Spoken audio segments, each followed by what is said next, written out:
Now, this study is hinged on the availability of opportunities for the production of valuable products from biomass resources. Now, these products or valuable products are generated by the integration of biomass conversion technologies, thus presenting the application of the biorefinery concept.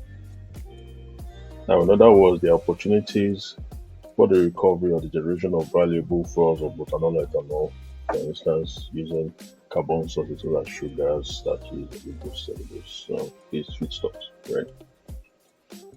Now, these products highlighted above on this present slide may be used directly via blending with fossil-based fuels or utilize an intermediate product for the generation of higher value products which are jet fuels. Now, the current study explores the utilization of typically underutilized triticale as a sustainable feedstock, largely due to the fact that triticale is recognized as having a high starch content, okay, over 70%.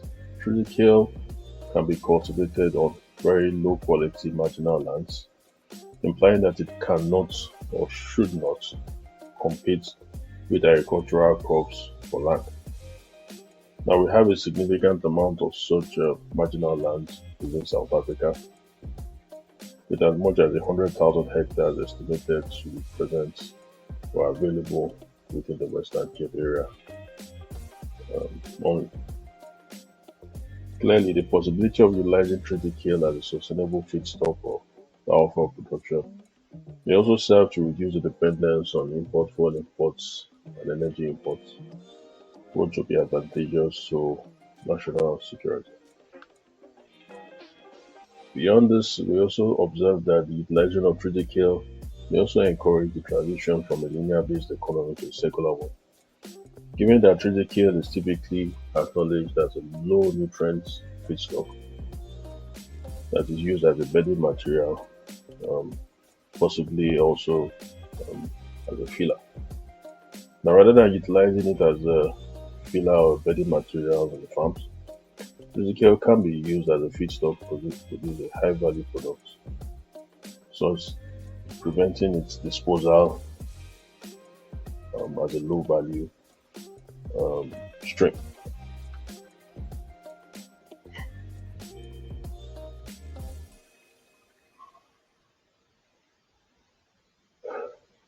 Now, during the course of this study, we have identified several products of significance or of importance that we can generate from triticale. Now, these products are ethanol, butanol, and hydrocarbons specified as jet fuel, diesel, LPGs, and gasoline.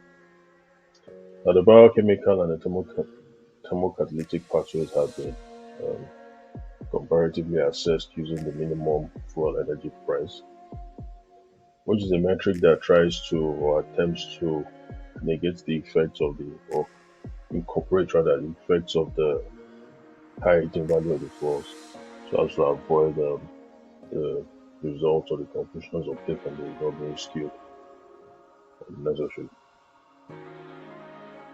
Now, the utilization of triticale is a subset of a larger study which we are currently undertaking that investigates the exploration of sugarcane juice, bagasse, invasive alien species, agroforestry waste, wood chips, and industrial gases as feedstock for producing um, useful biofuels. Now, this is the basis of the studies that we're currently undertaking, right? Of course, to properly undertake this study, we have to model and simulate the processes, right, for the production of this selected biofuels. Now, the modeling was achieved using Aspen Plus as a preferred process simulation tool with steady state conditions specified or assumed to be achieved or attained during the process. Of course, all models have been developed based on a continuous operation. Now, in the first case that we are investigating, right, we have investigated the utilization of triticale for the production or in the production of ethanol by the biochemical pathway.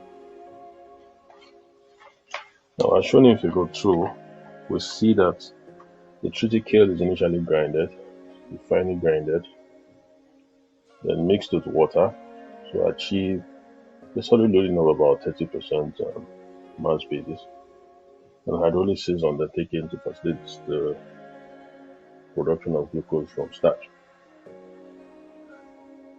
Now, this liquefaction slash hydrolysis process is achieved under the action of amylase enzymes, with a conversion of 98% specified at a temperature of 60 degrees for about an hour.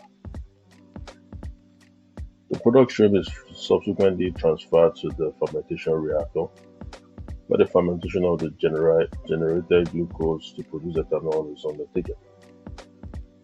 Now, this step is facilitated under the action of the yeast enzyme, with the conversion of about 95% specified. Now, these conversions are based on established experimental values as obtained from the literature.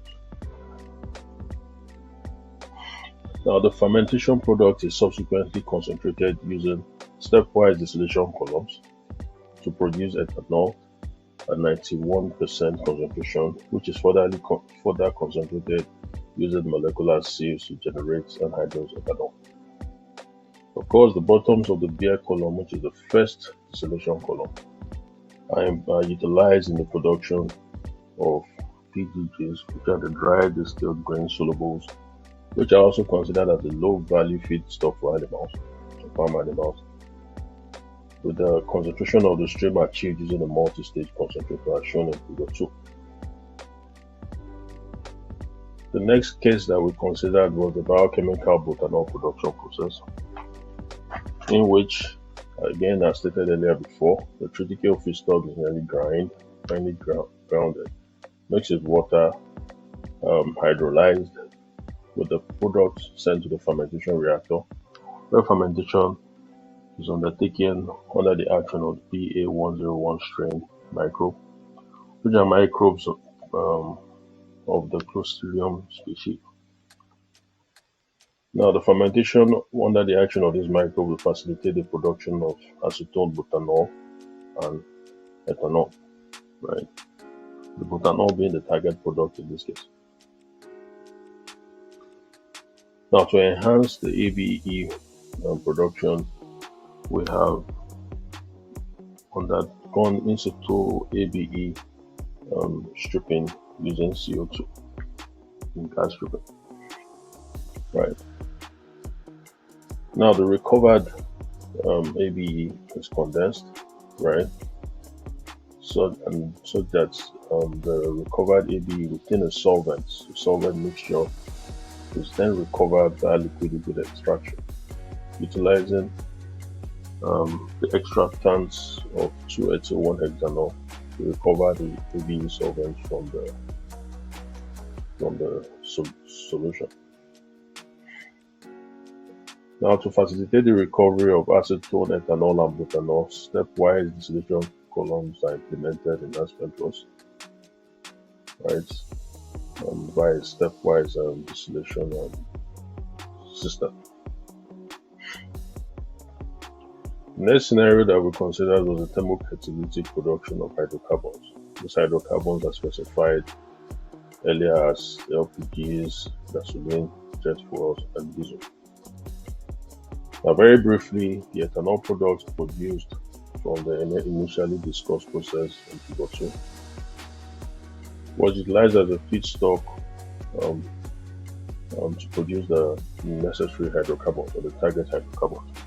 Now, this is achieved by a stepwise process that involves the dehydration of the ethanol to produce ethylene, followed by the oligomerization reaction to produce olefins with C4 to C20 carbon content, carbon chain, right?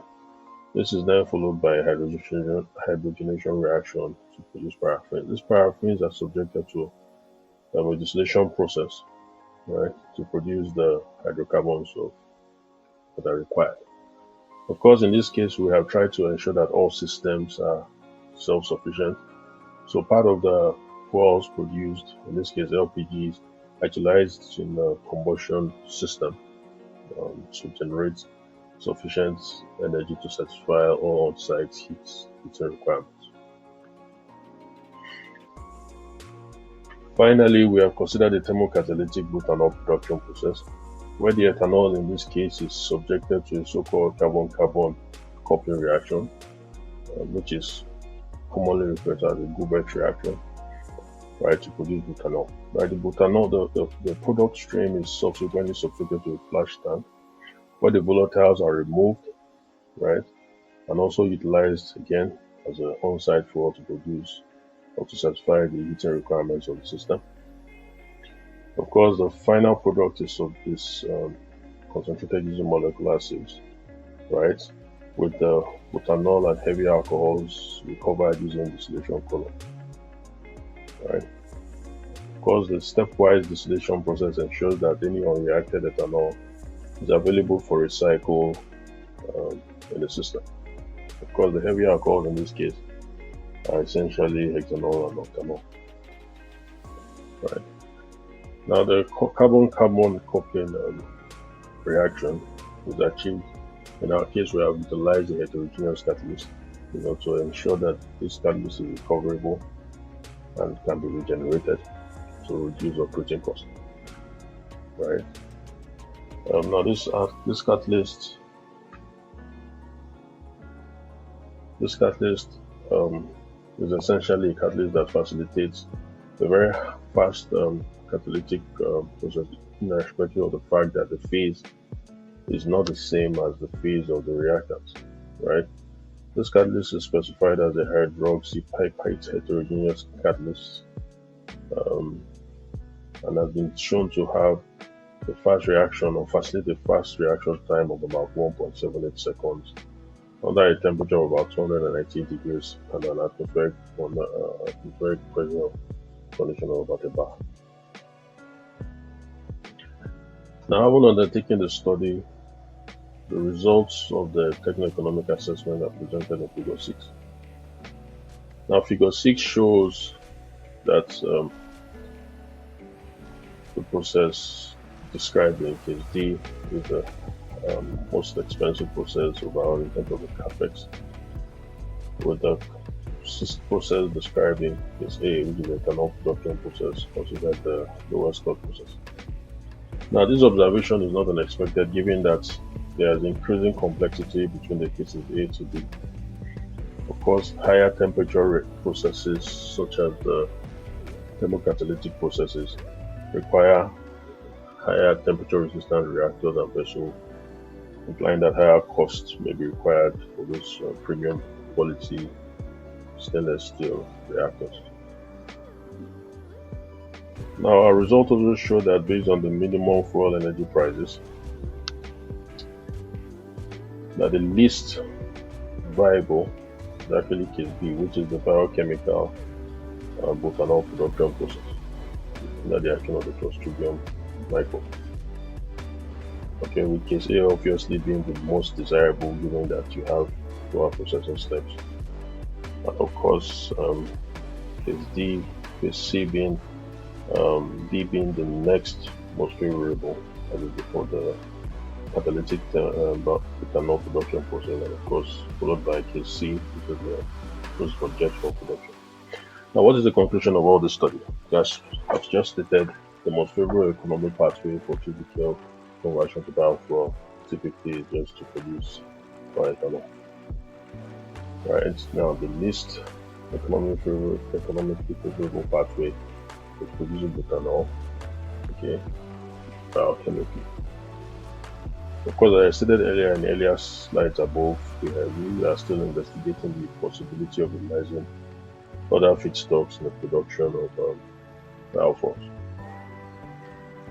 Now, while we recognize that in this particular work, jet fuel does not appear to be the most favorable production pathway for triticale conversion to biofuel, we acknowledge that the production of jet fuel does have a potential to become the most favorable pathway due to the possibility of carbon taxes that will create premium price of such biofuel. Of course, this is dependent on how quickly the market can recover from the COVID-19 pandemic price crash. There's a crash in fossil fuels. Thank you very much for listening.